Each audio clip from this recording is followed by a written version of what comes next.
Hey, what's up, everybody? I want to talk about some of the recent indie shows that just came out, but first part of the video, I want to touch on Chikara, the whole situation with them possibly shutting down or possibly taking a hiatus. I'm not even sure, it's pretty much 50-50. It's a toss-up. You talk to different people give you a different answer, but there's just not a lot of information out there. If you go to the Chikara message board, you're very limited in what you could actually discuss over there, so there's not a lot of information there.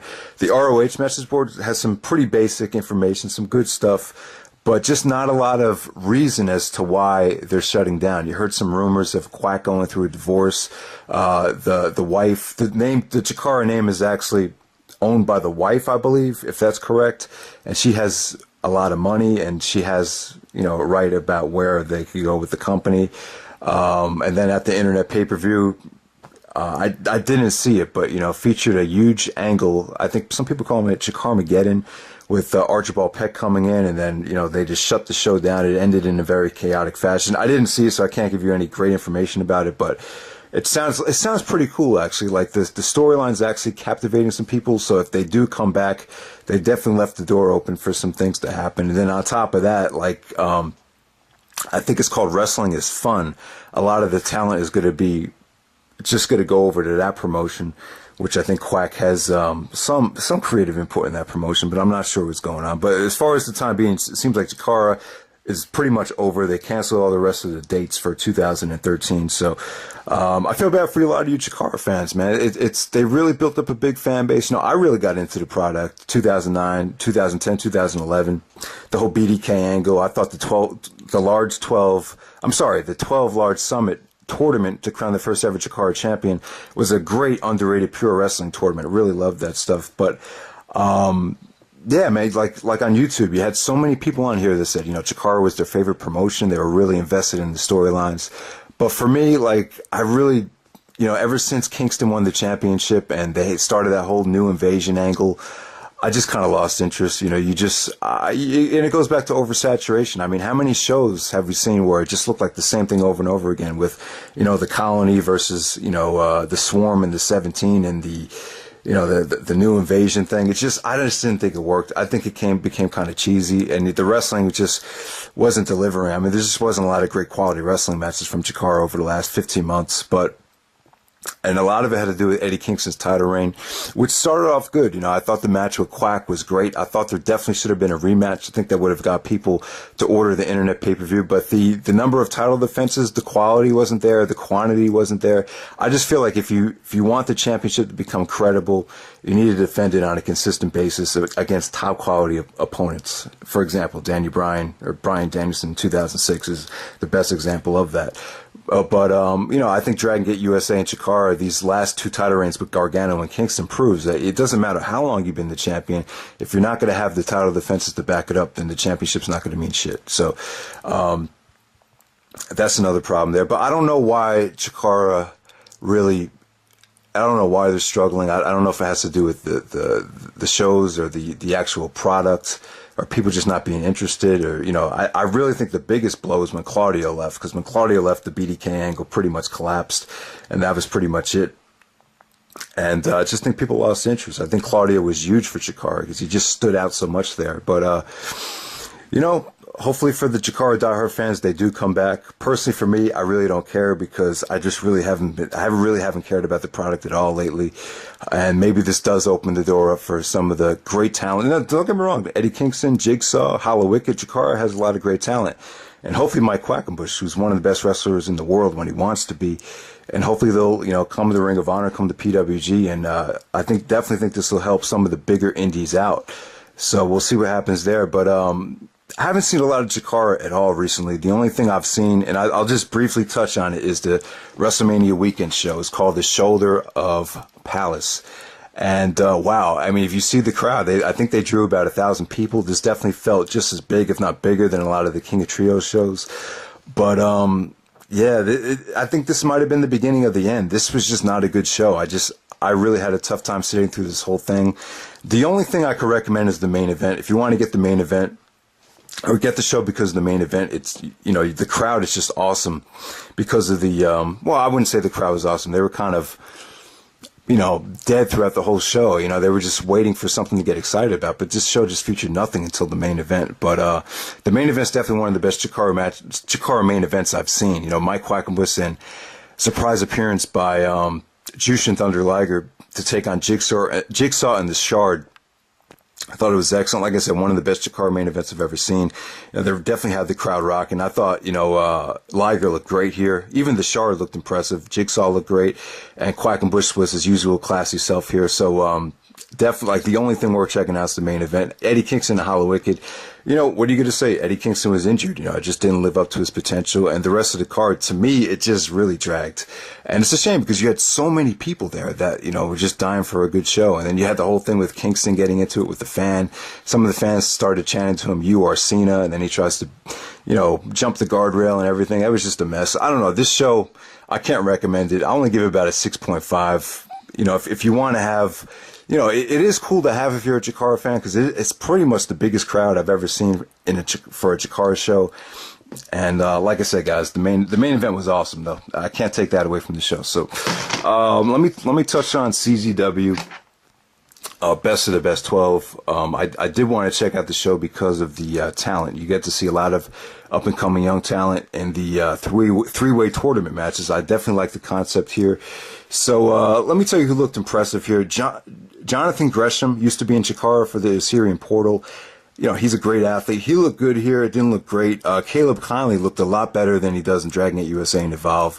I don't know if the other guy's the weak link from the scene, but Caleb Conley did look impressive here. Tommy End is okay. He kind of has the John Moxley look. He's decent. Alex Reynolds is decent. Shane Hollister, you know, he looked really, really awesome. He's definitely the dominant in the rough on the indies right now. He definitely should be in Ring of Honor. You know, him and Scarlett's in Ring of Honor right now. That's his valet from AAW. So I definitely see Truth Martini bringing in Shane Hollister. I thought he looked good in his match. He didn't advance though. Alex Colon, you know, he had a great showing. He actually made it to the finals. Rich Swann was in the tournament. Shane Strickland, I like him, man. He's a tall, skinny black dude with you know, great martial arts ability. Throws a lot of nasty kicks. He's a good athlete. I thought he looked impressive. AR Fox, you know, he stole the show throughout this whole tournament. Uha Nation, you know, he's coming back from the ACL tear. I thought he looked impressive. So you definitely had a lot of good talent here. I was really, really impressed with this show. This is a good show. You know, we actually had Sami Callihan and Adam Cole. They were billing this match as the final encounter in CZW. You know, Cole and Callihan, they're going to have a match in PWG, Iron Man match coming up. So that should be pretty awesome. But, yeah, I thought the match between Callihan and Cole was really, really good on the show. I'll give it about 3 3/4 stars, maybe even 4. Great thing about this was I thought this was even better than their best of the best match from 2 years ago when they met in the finals. These two just have a lot of chemistry, man. Just hard-hitting action, just, you know, the awesome counters to the Canadian Destroyer here. Just a lot of great submission wrestling, just great personalities from both guys involved. I mean, that definitely was really, really good stuff. So Callihan and Cole, I thought it definitely delivered. And then the main event, the finals, was AR Fox and Alex Colon. Like I said, man, AR Fox was definitely the most impressive out of anybody. He's definitely the best athlete out of everyone that was in the tournament. But I haven't seen much of Alex Colon. He doesn't have a great look. He's kind of on the shorter side. He's kind of going bald. But he is very, very solid wrestler.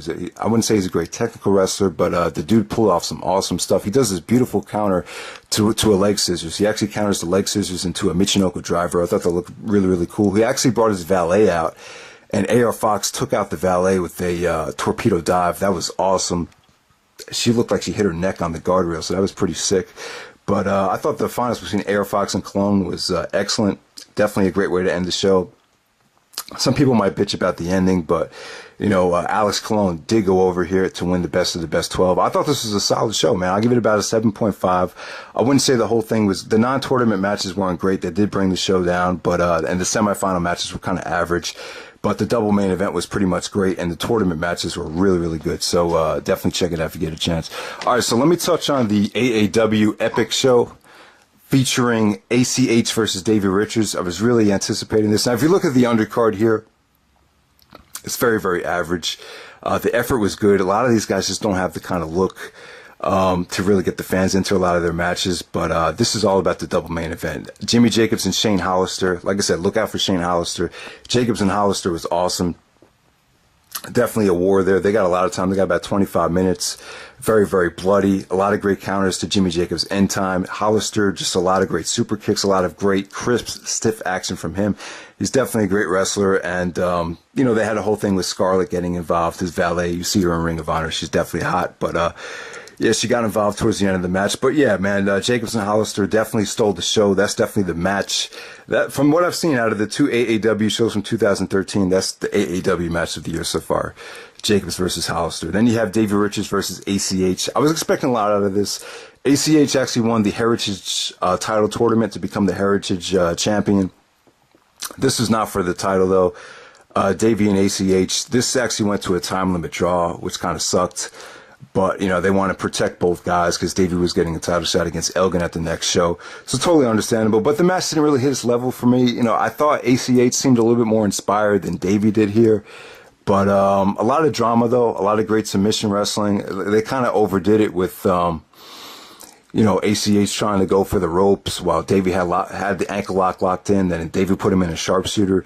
There's just a lot of drawn-out submission stuff here. I just thought the match could have been a little bit more intense and a little bit more athletic. I was just hoping for a better match because, you know, it felt like a really, really refreshing matchup to me. So I only give it about 3 3/4 stars. Davey actually acted like a dick, and he was about to, you know, put over ACH, and then he kicked him out of nowhere just to put him out. So Davey is officially a heel in AAW right now. So he actually challenges Michael Elgin at the next show. All right, so the next show, I really thought this looked great on paper. I mean, if you look at the show, you know, you got Silas Young and Jimmy Jacobs, Shane Hollister and Sammy Callahan, ACH Kyle O'Reilly, Michael Elgin and Davey Richards. You had a lot of depth on this show. And you could definitely tell the AAW shows are pretty much loaded with talent right now. But this show wasn't as good as it looks. It definitely was lacking. The crowd was definitely lacking here. I think the AAW crowd is decent. They're not bad, but they're not great.